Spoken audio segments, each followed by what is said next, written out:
जो एस्पिरेंट्स भी SSC CGL को क्रैक करके GST inspector, income tax inspector, CBISF inspector, ED में ऑफिसर, मिनिस्ट्रीज में जॉब या इस टाइप की और शानदार नौकरियां पाना चाहते हैं, वो इस वीडियो को पूरा एंड तक देख लेना। आपके लिए वीडियो बहुत ज़्यादा इंपॉर्टेंट है और आपको कंप्लीट बता दूंगा एसएससी सीजीएल के बारे में, आपको कैसे तैयारी करनी है, कैसे प्रिपरेशन करनी है और कैसे प्रिपरेशन करके आप इन सभी नौकरियों तक पहुंच सकते हो। आज की वीडियो स्पेशली एसएससी सीजीएल 2025 के लिए रहेगी। जो लोग भी एसएससी सीजीएल 2025 या उसके बाद के एग्जाम्स को टारगेट कर रहे हैं, 2024 का तो प्रीलिम्स हो ही चुका है, तो अब तो 2025 ही आएगा, उनके लिए वीडियो रहने वाली है।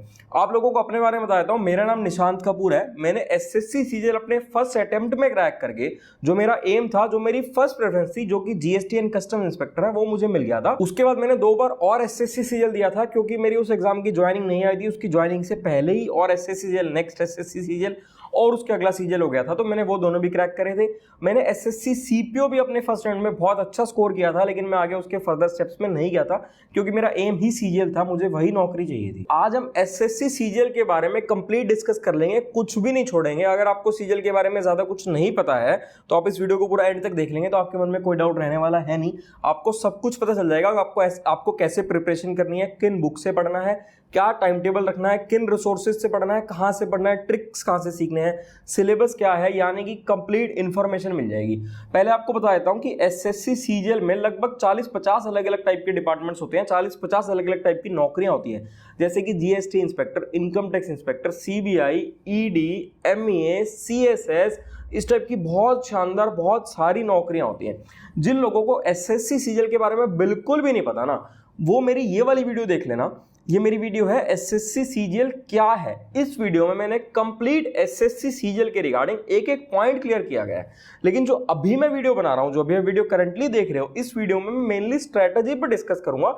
एसएससी सीजीएल क्या है वीडियो में स्ट्रेटेजी के बारे में नहीं बताया था, वहां सीजीएल के बारे में बताया था सब कुछ। आज की वीडियो में स्ट्रेटेजी के बारे में और एग्जाम के बारे में बताऊंगा कि आपको एग्जाम की प्रिपरेशन कैसे करनी है। जिन लोगों के मन में ये डाउट होगा कि सीजीएल की जो नौकरियां हैं, इनकी सैलरी क्या रहती है, तो जो नौकरियां हैं इनमें जो 4600 ग्रेड पे यानी कि लेवल 7 की नौकरियां हैं, उनकी इनिशियल ग्रॉस सैलरी आपकी 85,000 के आसपास और इनिशियल नेट सैलरी आपकी 75,000 के आसपास रहती है, जो कि एक बहुत शानदार सैलरी है। इसके साथ साथ आपको बहुत अलग अलग फैसिलिटीज मिलती हैं, पर्क्स मिलते हैं, मेडिकल फैसिलिटीज मिलती हैं, बच्चों के एजुकेशन का हो गया, एलटीसी हो गया, इस टाइप की बहुत सारी फैसिलिटीज हैं।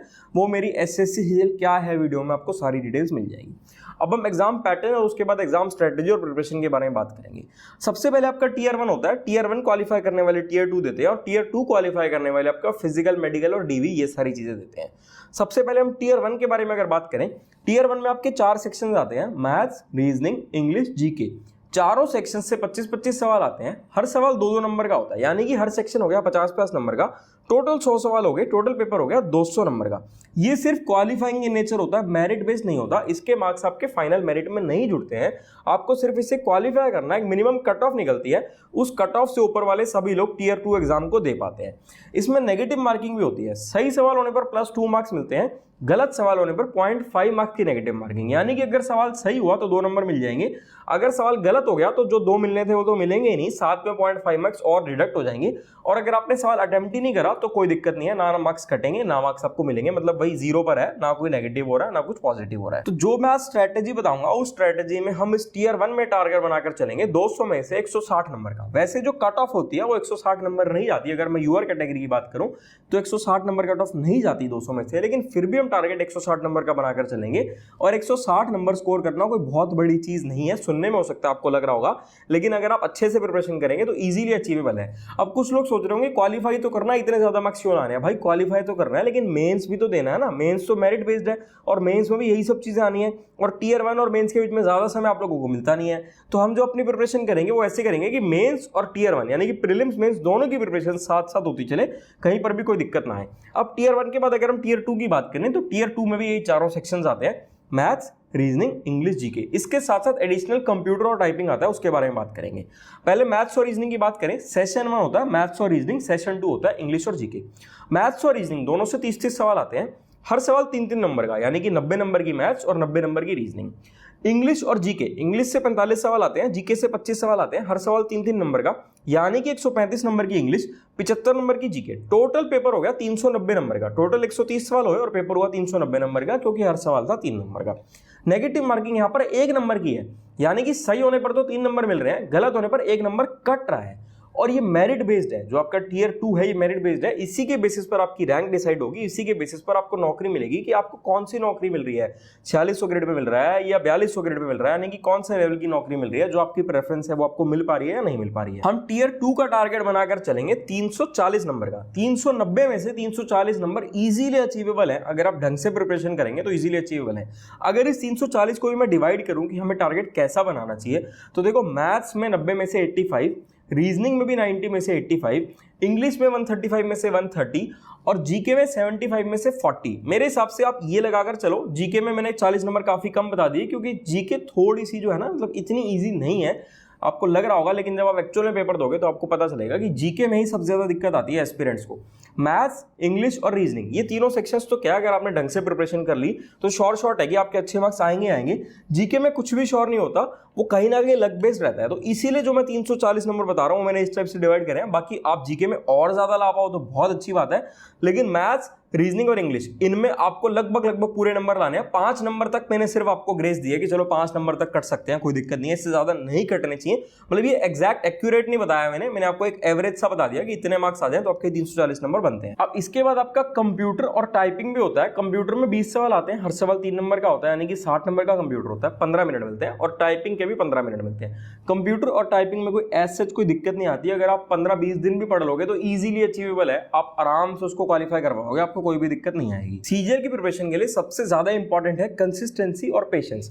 आपको कंसिस्टेंट रहना है और आपको पेशेंट रहना है, आपको डेली पढ़ना है और पेशेंस रखनी है, इंपेशेंट नहीं होना है, क्योंकि ये कोई 2 दिन का खेल नहीं है, थोड़ी सी लंबी प्रोसीजर है, इसका प्रोसेस थोड़ा लंबा है, थोड़ा टाइम टेकिंग है, लेकिन टाइम टेकिंग तो है, लेकिन आपको जो उसके बाद रिजल्ट मिलता है ना, जो आपकी नौकरी लगती है ना, वो वर्थ इट होता है। तो सबसे पहले आपको ऐसे लोगों के साथ रहना जो आपको मोटिवेट करें, आपको डीमोटिवेट ना करें, आपको डिस्करेज ना करें। ऐसे लोगों के साथ रहो जो आपको एनकरेज करें इस एग्जाम की प्रिपरेशन के लिए, और आपकी पढ़ाई में आपके साथ आपकी हेल्प करें, आपको डिग्रेड ना करें, आपको कहीं ना कहीं पॉजिटिव वे की तरफ लेकर जाए। आप अपने छोटे छोटे गोल्स बनाओ, टारगेट सेट करो, एक अपना विजन, अपना एम क्लियर रखो कि आपको क्या बनना है, आपको क्या नौकरी चाहिए, और जहां पर भी आप पढ़ते हो, जिस भी स्टडी टेबल पर बैठकर आप पढ़ रहे हो, उसके सामने दीवार पर आप उसको लगा दो कि हाँ मुझे ये बनना है, गोल लिख दो कि मेरा ये गोल है, मुझे ये पोस्ट चाहिए। उससे आपको आप एनकरेज हो पाओगे, आपको मोटिवेशन मिल पाएगी। और जो आप अपने छोटे छोटे गोल सेट करोगे, जब आप उनको गोल्स को अचीव करोगे तो आपको जो सेटिस्फेक्शन मिलेगी ना, वो अलग ही लेवल की होगी और आपकी तैयारी को और बूस्ट करने में हेल्प करेगी।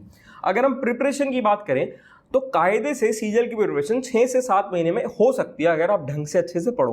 फिर भी हम जो स्ट्रेटेजी बनाएंगे, हम 8 से 10 महीने का प्लान बना लेते हैं, क्योंकि अभी आपके पास समय है एग्जाम में।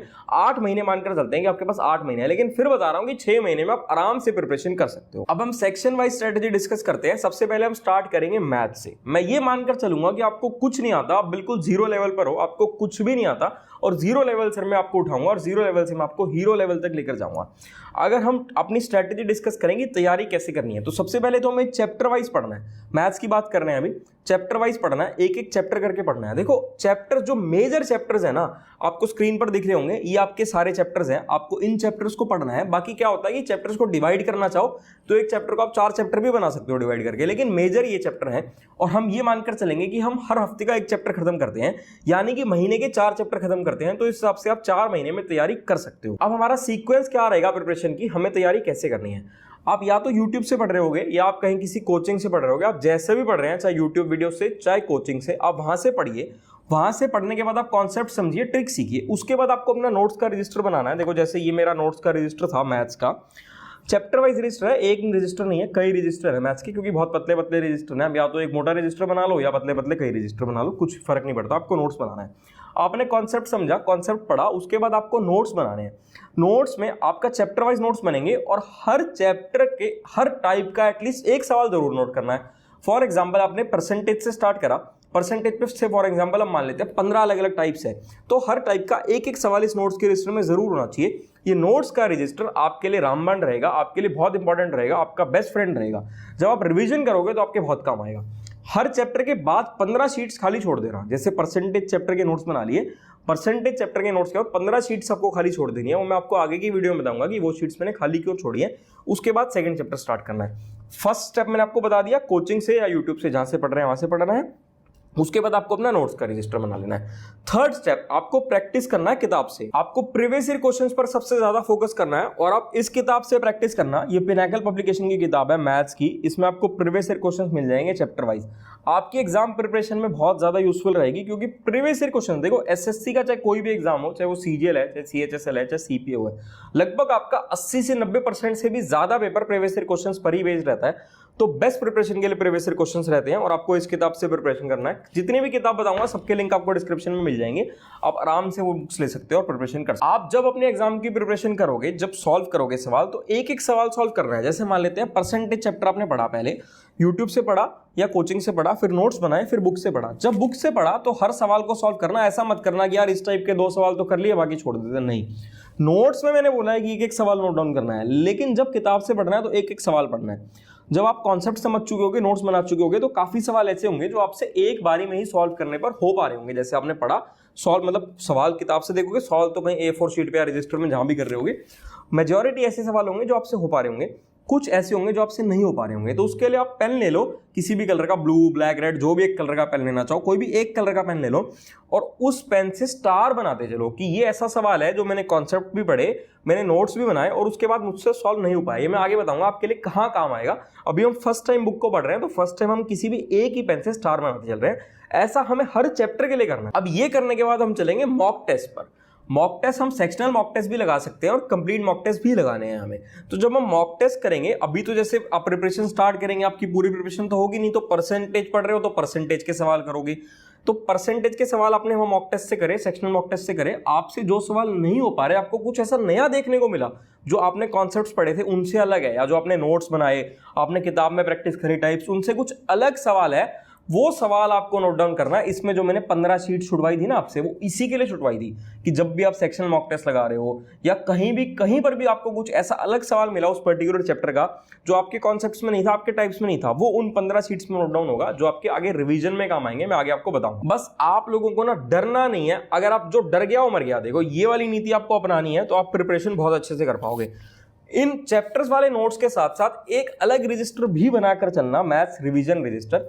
इसमें क्या करना है, इसमें हर चैप्टर के जो कुछ ऐसी इंपॉर्टेंट चीजें या आपने कॉन्सेप्ट पढ़े, नोट्स बनाए, किताब से पढ़ा, उसके बाद भी कुछ चीजें जो आपको समझ में नहीं आ पा रही, वो इसमें नोट डाउन करते चलो। ये एक रजिस्टर भी एंड में आपकी रिवीजन में बहुत ज्यादा काम आएगा। इसके साथ साथ अपनी कैलकुलेशन पर वर्क करो, कैलकुलेशन स्ट्रॉन्ग करते चलो, ट्रिक सीखो। आप मेरी प्लेलिस्ट सेक्शन में चले जाओगे तो कैलकुलेशन के ऊपर बहुत सारे ट्रिक्स है दोनों चैनल्स पर, कपूर गुरुकुल चैनल पर भी और कपूर गुरुकुल क्लासेस। ये दोनों अलग अलग चैनल है, कपूर गुरुकुल है, एक कपूर गुरुकुल क्लासेस है। दोनों चैनल पर आपको कैलकुलेशन के ट्रिक्स, मैथ्स के चैप्टर वाइज वीडियो सब कुछ मिल जाएगा। एक बार पढ़कर देखना, आपको काफी अच्छी लगेंगी वीडियोस। अच्छी लगे तो आप आगे कंटिन्यू करना, वहां से पढ़ना, नहीं अच्छी लगे तो जहां से पढ़ना चाहो वहां से पढ़ना। अब हम नेक्स्ट सेक्शन पर चलते हैं जो कि है इंग्लिश। वैसे तो देखो चारों सेक्शंस बहुत ज्यादा इंपॉर्टेंट है, हम किसी भी सेक्शन को निगलेक्ट नहीं कर सकते, कुछ भी वीकनेस नहीं रख सकते। हमें चारों सेक्शंस में हर टॉपिक को अपनी स्ट्रेंथ बनाना पड़ेगा, क्योंकि देखो एक चेन की स्ट्रेंथ उतनी होती है जो उसकी सबसे वीक कड़ी होती है, क्योंकि अगर उस वीक कड़ी पर हथौड़ा मार दिया तो वो चेन टूट जाएगी। ऐसे ही आपके चारों सेक्शंस में या टॉपिक्स में जो भी आपकी वीकनेस है वही आपकी स्ट्रेंथ है, क्योंकि अगर वहां पर हथौड़ी लग गई, वो आपसे सॉल्व नहीं हो पाया, वो उस मान लो उस टॉपिक से ज्यादा सवाल आ गए और उसमें आपको कोई दिक्कत आ गई, तो आपकी पूरी प्रिपरेशन पानी में चली जाएगी, आपकी प्रिपरेशन वेस्ट हो जाएगी। तो हमें हर चीज को स्ट्रॉन्ग करना है, कुछ भी निगलेक्ट नहीं करना। लेकिन फिर भी इंग्लिश सबसे ज्यादा मार्क्स किया है तो इंग्लिश पर सबसे ज्यादा फोकस करना है। और इंग्लिश को हम 3 सेक्शंस में डिवाइड कर सकते हैं, वोकैबुलरी, ग्रामर और रीडिंग कॉम्प्रिहेंशन। तीनों सेक्शंस को डिस्कस करेंगे। सबसे पहले बात कर लेते हैं ग्रामर के बारे में। ग्रामर के रूल्स होते हैं, चैप्टर्स होते हैं, आपको वो सारे चैप्टर्स पढ़ने हैं। जितने भी चैप्टर्स आपको स्क्रीन पर दिख रहे हैं, आपको ये सारे चैप्टर्स पढ़ने हैं। एक तो ये पिनाकल पब्लिकेशन की किताब है, आपको इस किताब से पढ़ना है, ग्रामर्स के रूल्स भी, ग्रामर्स की प्रैक्टिस भी करनी है। इसके साथ साथ नीतू सिंह मैडम की वॉल्यूम 1 किताब आती है, आपको उस किताब से भी ग्रामर पढ़ना है। ये दोनों किताबें आपकी ग्रामर के लिए बहुत ज्यादा इंपॉर्टेंट है। जो आपको स्क्रीन पर मैंने अभी चैप्टर्स दिखाए थे वो ही चैप्टर्स हैं आपकी ग्रामर के। बाकी देखो उनको डिवाइड करके तो और कितने मर्जी चैप्टर बनाते चलो, लेकिन मेजर चैप्टर जो मेजर आपके चैप्टर्स हैं वही चैप्टर्स हैं। अब इसके साथ साथ आपको प्रैक्टिस भी करनी है, तो प्रैक्टिस के लिए सबसे ज्यादा जरूरी मैंने आपको बताया एसएससी में प्रीवियस ईयर क्वेश्चंस ही रहते हैं। तो आपको इस किताब से, चैप्टर वाइज किताब है, इसमें प्रीवियस ईयर क्वेश्चंस मिल जाएंगे, आपको इस किताब से प्रैक्टिस करनी है। प्रैक्टिस बहुत ज्यादा इंपॉर्टेंट है, चाहे वो मैथ्स हो, चाहे इंग्लिश हो, चाहे रीजनिंग हो, कोई भी सेक्शन है आपका, हर सेक्शन में प्रैक्टिस बहुत ज्यादा इंपॉर्टेंट हो जाती है आपके लिए। इंग्लिश में भी आप कोशिश करो कि नोट्स बनाते चलो, नोट्स आपके लिए बहुत ज्यादा इंपॉर्टेंट है, चाहे मैथ्स हो चाहे इंग्लिश हो। जैसे मैथ्स में नोट्स बनाते हैं ऐसे बनाने हैं। मेरा इंग्लिश का नोट्स का रजिस्टर था, मैंने 2 पार्ट्स में डिवाइड किया हुआ था। एक पार्ट से मैंने ग्रामर स्टार्ट करी हुई थी और बैक साइड से दूसरे पार्ट से मैंने वोकैबुलरी स्टार्ट करी हुई थी। आप चाहे दो अलग अलग रजिस्टर बनाना चाहो, चाहे मेरी तरह दो पार्ट्स में डिवाइड कर लो, जैसे भी आपको ठीक लगे। तो ग्रामर के हर चैप्टर का आपको नोट्स बनाने हैं। जो आपको इंपॉर्टेंट कुछ चीज दिखे, कोई ऐसा कॉन्सेप्ट दिखे, कोई ऐसा ट्रिक दिखे, वो आपको नोट डाउन करना है, क्योंकि आगे रिवीजन में काम आएंगी। देखो, जब आखिरी के कुछ दिन होते हैं, रिवीजन करने होते हैं, उस समय पर बुक से पढ़ने का इतना ज्यादा समय नहीं होता है। उस समय पर नोट्स ही काम आते हैं आप लोगों के। देखो, जैसे मैंने आपको मैथ्स के भी नोट्स बनाए थे, ऐसे इंग्लिश के भी नोट्स बना रहा हूं। बाकी मैं एक चीज आपको बतानी भूल गया हूं, मैं आपको बता देता हूं। जैसे मैथ्स की मैंने आपको बताया था कि आपने जब फर्स्ट टाइम प्रिपरेशन करनी है तो आपने एक कलर के पेन से स्टार बनाना है। फर्स्ट टाइम प्रिपरेशन हो गई, क्योंकि अब समय बहुत है तो रिवीजन भी करेंगे। सीजीएल 2025 को हम टारगेट कर रहे हैं, जिसमें बहुत समय है। रिवीजन करेंगे, रिवीजन के टाइम पर सेकंड टाइम जब हम बुक को कर रहे होंगे तो बहुत सारे वो स्टार कलर्ड वाले ऐसे क्वेश्चंस होंगे जिन पे स्टार बना रखा है, ऐसे सवाल होंगे जो आपसे हो जाएंगे सॉल्व। लेकिन फिर भी कुछ सवाल अभी भी ऐसे होंगे जो अभी भी सॉल्व नहीं हो पा रहे, यानी कि पिछली बार भी स्टार बना हुआ सॉल्व नहीं हो पाए थे और इस बार भी सॉल्व नहीं हो पा रहे। तो इस बार उस पर एक अलग कलर के पेन से स्टार बना लेना है। फॉर एग्जाम्पल, फर्स्ट टाइम हमने ब्लू कलर के पेन से बनाया था, तो अब हम सेकंड टाइम रेड कलर का पेन लेकर बैठेंगे, रेड कलर के पेन से स्टार बनाएंगे। ऐसे ही हमारी तैयारी होगी। फिर तीसरी बार जब हम दोबारा किताब को कर रहे होंगे, क्योंकि अभी बहुत समय है तो आपको 3 बार करना है किताब को। देखो, इतना समय है कि आराम से आप इजीली 3 बार कर सकते हो। वैसे तो एक बार किताब करके उसके बाद रिवीजन भी सफिशिएंट है, लेकिन समय बहुत है, इसलिए मैं 3 बार करने को बोल रहा हूं। तीसरी बार फिर आप कोई अलग कलर का, ग्रीन कलर का पेन लेकर बैठो। फिर वही तरीका अपनाओ कि जो सवाल होते जा रहे हैं वो तो कोई दिक्कत नहीं, लेकिन अभी भी कुछ ऐसे सवाल निकल आएंगे जिनमें ऑलरेडी 2 अलग अलग कलर के पेन से स्टार बना और अभी भी सॉल्व नहीं हो पाया, उस पर ग्रीन कलर के पेन से स्टार बना लो। वो आपके लिए मोस्ट इंपॉर्टेंट हो जाते हैं। तो जब आखिरी के दिनों में आप रिवीजन करोगे अपने नोट्स के रजिस्टर से, उसके साथ साथ इस किताब से उन सवालों को भी प्रैक्टिस करना जिन पर 3 कलर के पेन से स्टार बना हुआ है। इससे आपकी रिविजन बहुत बढ़िया हो जाएगी। ये मैं भूल गया था मैथ्स के टाइम बताना, इसलिए मैंने सोचा कि आपको बता देना चाहिए। अब वापस इंग्लिश पर आ जाते हैं। जैसे मैंने बता दिया कि नोट्स बनाने हैं, क्योंकि आपके बाद में काम आएंगे।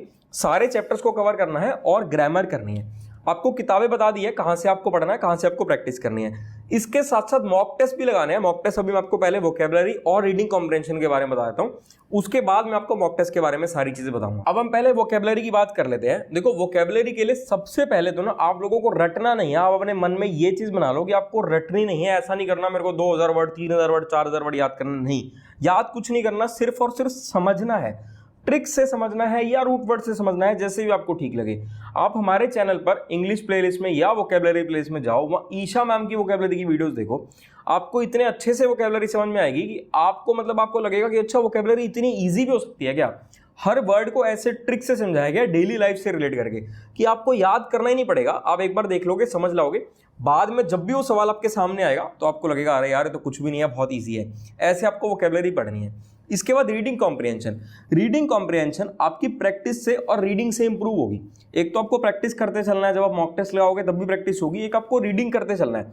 अगर कुछ लोग ऐसे होंगे जिनको नॉवेल्स पढ़ने का, न्यूज़पेपर पढ़ने का शौक है, वो वहां से पढ़ो। वहां से क्या हो, न्यूज़पेपर पढ़ोगे, आपकी जीके भी इंप्रूव होगी, आपकी इंग्लिश भी इंप्रूव होगी। जो ऐसे मेरे ऐसे लोग हैं जिनको न्यूज़पेपर पढ़ने का शौक नहीं है या जो बोर हो जाते हैं, मैं क्या करता था, फोन में एक न्यूज की ऐप डाल रखी थी मैंने। उस ऐप को जब भी मैं खाली बैठा हूं, कहीं भी हूं, ट्रेवल कर रहा हूं या कहीं पे बोर हो रहा हूं, खाली बैठा हूं, उसको खोला और उसको पढ़ने लग गया।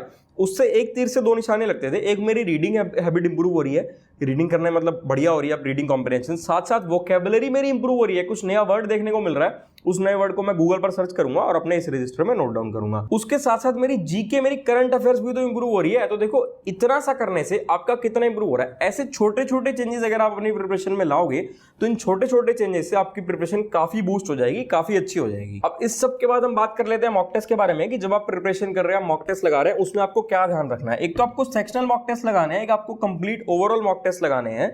मॉक टेस्ट की जो फ्रीक्वेंसी रखनी है ना, अभी तो आप बिल्कुल इनिशियल स्टेज पर होंगे। आप अगर प्रिपरेशन स्टार्ट कर रहे होंगे तो आप फ्रीक्वेंसी को कम रखो, धीरे धीरे करके फ्रीक्वेंसी इंक्रीज करो। धीरे धीरे ट्वाइस अ वीक करो, थ्राइस अ वीक करो, फिर डेली का एक मॉक टेस्ट करो। आप अपने हिसाब से फ्रीक्वेंसी बढ़ाते चलना। और मॉक टेस्ट से, जैसे मैथ्स में मैंने बताया था कि कुछ अलग सवाल मिला, ऐसे इंग्लिश में भी कुछ अलग कॉन्सेप्ट मिला, अलग वोकैबुलरी का वर्ड मिला, अलग इडियम फ्रेज मिला, नोट डाउन करते चलो। या वोकैबुलरी, इडियम फ्रेजेस, जब आपकी वोकैबुलरी के सवाल आ रहे हैं, एक सवाल होगा, एक आंसर होगा, बाकी के 3 गलत सवाल भी तो होंगे ना, 3 गलत ऑप्शंस भी तो होंगे ना। जैसे एक सवाल के 4 ऑप्शन है तो एक ही तो सही है, बाकी 3 गलत है।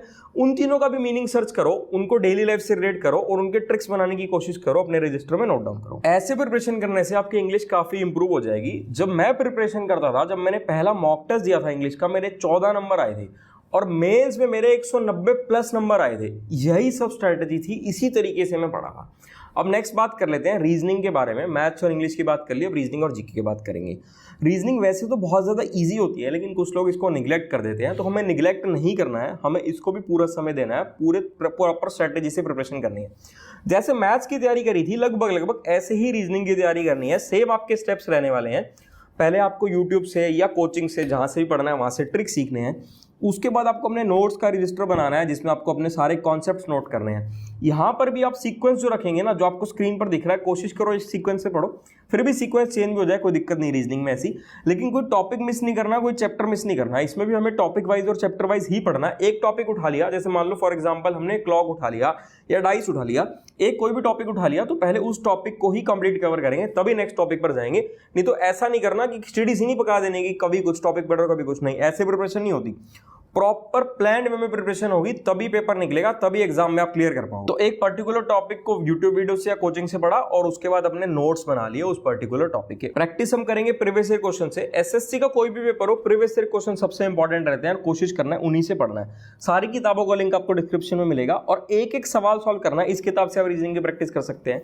आपको कोई भी सवाल स्किप नहीं करना है, कोई भी सवाल छोड़ना नहीं है। पहली बार जब आप प्रिपरेशन कर रहे हैं तो जरूर एक एक सवाल करना है। इसमें भी आप अगर चाहें तो जैसे मैंने मैथ्स में आपको पेन से स्टार बनवाया था, वैसे आप रीजनिंग में भी बना सकते हैं। लेकिन रीजनिंग में कोई ज़्यादा ऐसा आपको क्वेश्चन मिलेगा नहीं जो आपसे सॉल्व नहीं हो पाएगा। बहुत कम ऐसे टॉपिक्स होंगे जिनमें कोई ऐसा सवाल होगा जो आपसे सॉल्व नहीं हो पा रहा। मेजर सवाल ऐसे होंगे जो आपसे इजीली सॉल्व हो जाएंगे, क्योंकि रीजनिंग बहुत ज़्यादा हाई लेवल की नहीं होती सीजीएल लेवल में। सीजीएल लेवल में रीजनिंग नॉर्मल बेसिक लेवल रहती है। अगर आपके कॉन्सेप्ट स्ट्रांग है, अगर आपका बेस स्ट्रांग है, आप लॉजिकली सोच सकते हो, तो आप आराम से रीजनिंग को कर पाओगे। लेकिन इसका मतलब ये नहीं है कि लापरवाह हो जाओ और निगलेक्ट कर दो, नहीं। पढ़ना सच्चे मन से है, प्रॉपर ढंग से इसकी तैयारी करनी है जैसे बाकी सेक्शंस की कर रहे थे। अब चलते हैं जीके पर।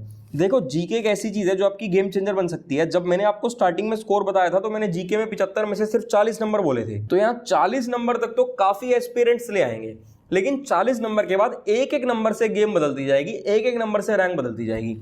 अगर आप 2 नंबर फालतू ला रहे हैं, 5 फालतू ला रहे हैं, 10 फालतू ला रहे हैं, उतनी आपकी रैंक इंप्रूव होती जाएगी, उतनी आपको अच्छी नौकरी मिलने के आपके चांसेस बढ़ते जाएंगे। तो जीके आपकी गेम चेंजर है, लेकिन जीके को स्मार्ट वे से पढ़ना है। ऐसा भी नहीं करना कि कई घंटे दे रहे हो जीके के, क्योंकि कहीं ना कहीं लक बेस्ड भी है। जरूरी नहीं है कि जो पढ़े वहां से आ गया। मैथ्स, रीजनिंग, इंग्लिश में तो क्या है कि जो पढ़े, जो प्रैक्टिस करा, काफी ज्यादा हाई प्रोबेबिलिटी है कि आप आराम से पेपर कर लोगे। लेकिन जीके में ऐसा नहीं है। तो स्मार्ट वे से पढ़ना है। स्मार्ट वे से कैसे पढ़ना है? 2 किताबें रखेंगे। एक तो हम किताबें रखेंगे थ्योरी के लिए और एक हम किताब रखेंगे अपनी एमसीक्यू वाली। थ्योरी के लिए अब देखो आपके ऊपर डिपेंड करता है कि आप वन लाइनर थ्योरी पढ़ना पसंद करते हो या प्रॉपर डिटेल्ड थ्योरी पढ़ना पसंद करते हो, वो आपके ऊपर है। अगर आप क्रैश कोर्स लगाना चाहो, जीके के क्रैश कोर्सेज भी आते हैं, आप लगाना चाहो तो वो भी लगा सकते हो, लेकिन उसकी कोई एज सच कोई ज़्यादा ज़रूरत है नहीं। जैसे मैं बता रहा हूँ वैसे पढ़ लो तो शायद कोर्स की ज़रूरत नहीं पड़ेगी।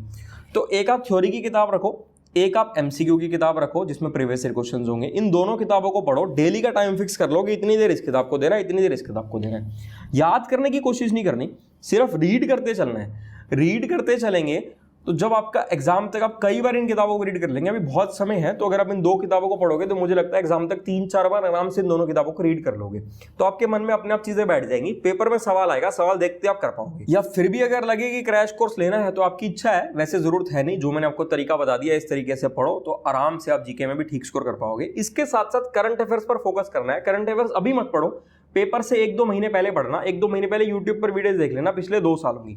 जैसे अगर आप सीजीएल 2025 को टारगेट कर रहे हो तो आप 2023 और 2024 और 25 में जब तक आपका पेपर है उन 2-2.5 साल के करंट अफेयर्स देख लो, काफी सफिशिएंट रहेंगे। इससे बाहर शायद नहीं आना चाहिए आपका। और करंट अफेयर से ही काफी क्वेश्चन आ जाते हैं, तो काफी मार्क्स तो आपके वहीं से बन जाएंगे। और यूट्यूब वीडियो अगर आप देखोगे तो आप 10 दिन में भी आराम से कवर कर लोगे। आपको 3-4 ही 2 वीडियोस देखनी है, 6-6 महीने वाली वीडियो देखनी है तो 4-5 वीडियो देखनी है। उनको डबल की स्पीड पर करके स्किप करके देखोगे तो बहुत आराम से आपका कवर हो जाएगा। इस सब से आपका कवर हो जाएगा पूरा सिलेबस। बस आपको सच्चे मन से पढ़ना है, आपको अपने आप से चीट नहीं करना है, अपने आप को धोखा नहीं देना। जब पढ़ाई कर रहे हो तो पढ़ाई कर रहे हो, उस समय कोई फोन नहीं, कोई टीवी नहीं, कोई दोस्त यार नहीं, कोई कुछ नहीं। और आपको हफ्ते में 6 दिन पढ़ना है, 7वें दिन नहीं पढ़ना है। संडे का दिन ऐसा रखो कि आधे दिन आपने रिवाइज करा, जो आपने पूरे हफ्ते में पढ़ा। रिवीजन भी तो बहुत ज्यादा जरूरी है ना। आधे दिन में पूरे हफ्ते का रिवाइज करा, उसके बाद आधे दिन में एंजॉय करा। अब लेकिन कुछ ऐसे भी लोग होंगे, ये तो मैंने उनके लिए बता दिया जो भाई सिर्फ तैयारी कर रहे हैं, लेकिन कुछ ऐसे भी तो होंगे जो जॉब के साथ साथ तैयारी कर रहे हैं या जो कॉलेज के साथ साथ फाइनल ईयर में तैयारी कर रहे हैं। अगर उन लोगों के लिए भी स्ट्रैटेजी चाहिए तो कमेंट कर दो, मैं जॉब के साथ साथ तैयारी वालों के लिए या कॉलेज वालों के लिए कैसे प्रिपरेशन करनी है उनके लिए अलग दोनों वीडियोस बना दूंगा, जॉब वालों के लिए भी कॉलेज वालों के भी। ये वीडियो थी जो प्रॉपर फुल फ्लेश तैयारी कर रहे हैं। अब मॉक टेस्ट आपको कैसे लगाने हैं, मॉक टेस्ट अभी फिलहाल फ्रीक्वेंसी कम रखो, जैसे मैंने पहले भी बताया, धीरे धीरे फ्रीक्वेंसी इंक्रीज करो और एग्जाम से 2 महीने पहले तक आपको ऐसे कर देना होगा कि डेली का एक मॉक टेस्ट लगाना ही लगाना है। और अभी जो आप मॉक टेस्ट लगा रहे हो, जितने टाइम का मॉक टेस्ट है उससे लगभग 15 से 20% कम समय का स्टॉप वॉच लगा कर रखो, उतने समय में आपको पेपर छोड़ देना है। आपको ये मानकर चलना है कि अगर मान लो 60 मिनट का मॉक टेस्ट है तो आपको 50 मिनट में पेपर करना है, आप 10 मिनट स्पेयर लेकर चल रहे हो एग्जाम प्रेशर के लिए। वैसे तो 10 मिनट काफी होते हैं, कम नहीं होते, 60 मिनट में से 10 मिनट बहुत ज्यादा है, लेकिन फिर भी अभी अपनी तैयारी ऐसे करो कि स्पीड इतनी इंक्रीज करो कि 10 मिनट बचाओ और 50 मिनट पे छोड़ दो जितना भी पेपर हुआ, क्योंकि वो जब पेपर में प्रेशर होगा तो वहां पर काम आएगा, या जो आपने क्वेश्चन मार्क फॉर रिव्यू करने होंगे उसके लिए आपका काम आएगा। आई होप कि मैंने आपके सारे डाउट क्लियर करे होंगे। फिर भी अगर आपके मन में कोई भी डाउट है तो आप मुझे कभी भी इंस्टाग्राम पर मैसेज करके पूछ सकते हो, वीडियो में कमेंट करके पूछ सकते हो। वीडियो अच्छी लगे तो मैक्सिमम लोगों को वीडियो को शेयर करो।